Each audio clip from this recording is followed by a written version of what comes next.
Hi, today I'm ready for OPPO Reno 10 and I'll show you the fingerprint scanner test on this device. So I just set up my fingerprint to the scanner here on the lock screen, and now I'll make a couple of tries to unlock the device with my fingerprint and we'll see how fast this option is and does it works. So let's start. 1, 2, 3, 4, 5. So as we could see, the fingerprint scanner was here fast and correct, and we just unlocked the device successfully without any problems.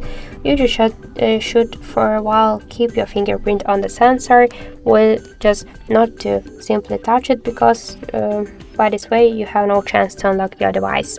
So you could try this unlock method, but don't forget that the fingerprint is less secure than the passcode or pin code unlock methods. So that's it, thank you for watching, and if you like this video, leave thumbs up and subscribe.